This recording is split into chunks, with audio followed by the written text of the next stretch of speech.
Wherever you are. I'm Evan with Cumber Valley, run the Hagerstown division, as most of you know, and I want to go over a couple things today about power washing, just general setup, a couple things to make it easier for you, and maybe why you would wash your truck. To start with, trucks are the first impression when you pull up. If you pull up in a property and you got mud all over your tires and the truck's covered in salt and grime, you just really look like you don't care. And so how can you convince a homeowner that you're going to care about their property, but the thing you use every day you don't care anything about? So start there.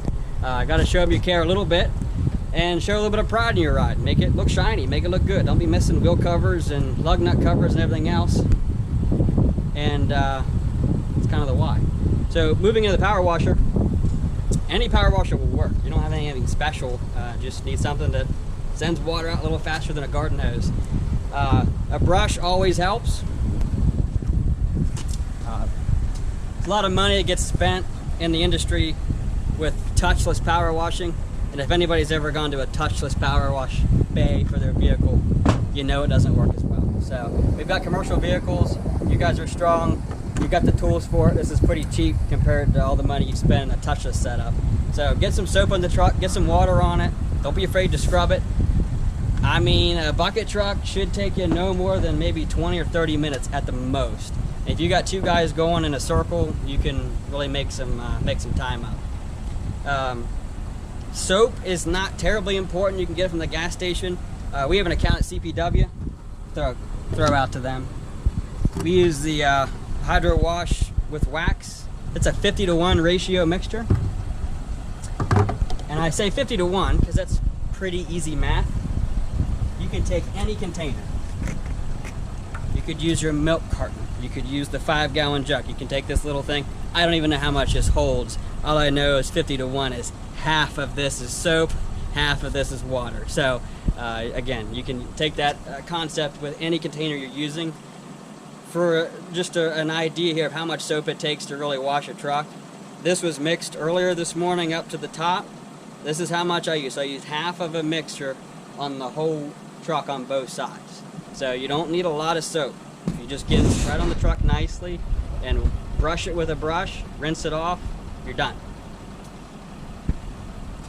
A lot of your power washers are going to have a little vacuum hose that are hooked up to the system already, and these will mix at like maybe a 1-to-3 ratio. So you mix your soap at 50-to-1 and then put this in, it's actually diluting it even more, which is how you get away with using even less soap. Again, it does not take much soap to get the job done. You don't have to drown your truck in bubbles. This activates when the line pressure drops in the hose. What I mean by that is, when you've got the nozzle on and spraying high pressure, there's enough restriction in the pump that it won't call for any soap. If you put on a low pressure, low angle nozzle or turn the pressure down in your gun, this will start sucking. Remember that for when you have this in your hose, in your jug, and you let the garden hose on, it will still make that run. So quick tip, don't have that nozzle in the soap bin unless you are using this for soap. So we'll back up here. I always recommend picking a nice spot for a power washer to sit in next to your hose spigot. So I know everyone's spot's different. Ours is pretty decent here where we have a hose spigot right up front in the corner. I hated dragging a power washer around. It's annoying, it takes forever, and it is a 4-stroke motor. So when you tip it back to drag it around, the oil is moving in the oil pan. It's not the best for it. Plus you're pulling on the fittings and everything else. It's just not good. Over time you start wearing things out. If you can leave this sit where you're at, that's the best case scenario. So find your water spigot you want to use, find a good level spot for your power washer, and then buy a hose that's equivalent to that distance. Nobody wants to wrap up a 50-foot garden hose for, what's this, 6 feet? So you buy a little shorty. We buy, what's this, like a 15-foot little garden hose here. This is super easy to pick up and move in the wintertime or in the evenings if you want to put this thing inside. So step one, make it convenient for yourself. You're going to be hearing that over and over. Make it convenient for yourself. Short hose to the power washer. Next thing that I never even thought of until I had a friend tell me about it was, he says, why don't you buy a power washer hose that you can actually do something with? So we go with a 50-foot hose, and that, as you can see on the ground here, allows you to walk around on a bucket truck. You can get around the back of the boom, you can get your chipper. On this setup here, we're almost 80 couple feet long. You can see how far you can reach. That power washer didn't move the whole time. So you are able to, as an operator, stand here and power wash your unit, truck, whatever, your skid loader. You can get the whole way around stuff, and you can at least walk to the other side and get the opposite side, all with the power washer in one place. So that is key. I didn't know what I was missing until you got a longer hose, and it was much better.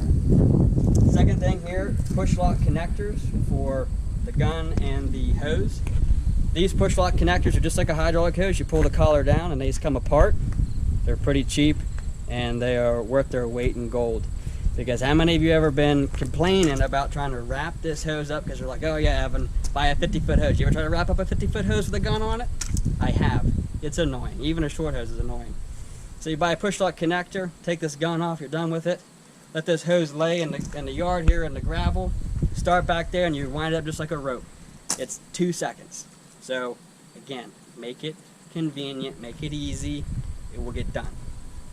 This gun here, again, I was enlightened by some friends about what to try and what to play with. The general concept of is this is a dual lance gun. There are 2 hoses in this with 2 tips.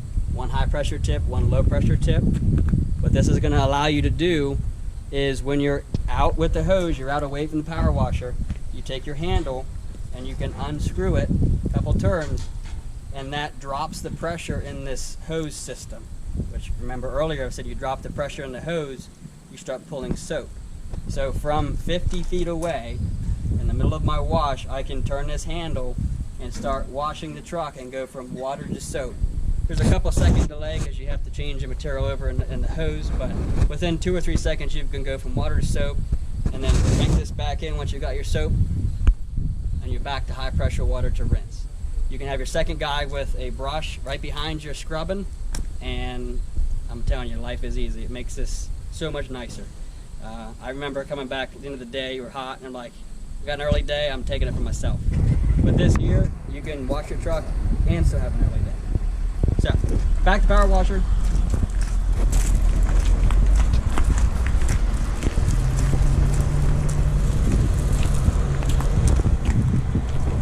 Couple things. Some guys still want to turn it on and then turn the water on from the house spigot. It's not that way. You need to get water supplied to the power washer first before you start it. You should turn your water spigot on. The pressure is going to rise in the hose. Have everything hooked up, and you want to hold your handle without the pressure washer running. You should have a nice amount of water coming out. Shouldn't be coughing and sputtering. That means there's still air in the line. Once you have a nice amount of water coming out, it's solid.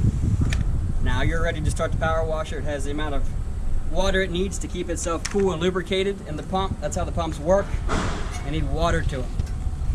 And that's about it for pump safety. I'm going to display or show you quick here how the system works and how it would look like. So you've turned your water on, got your soap ready to go, turn it on. This is not a lawnmower where you have a 9-foot cord. It's just like your blower or your chainsaw. It's a quick pull.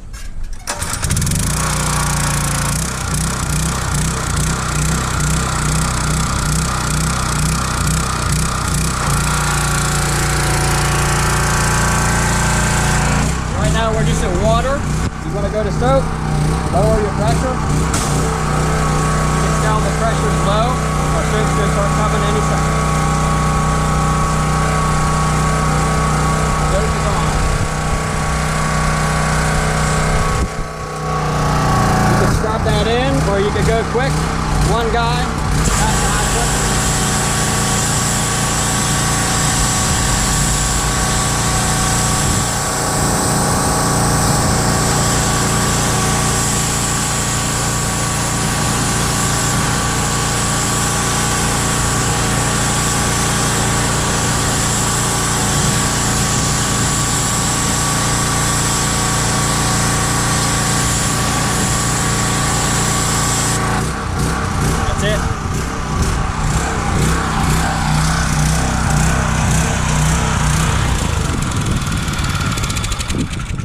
Thanks for for watching. I hope this enlightened you a little bit about how much easier you can make the washing process.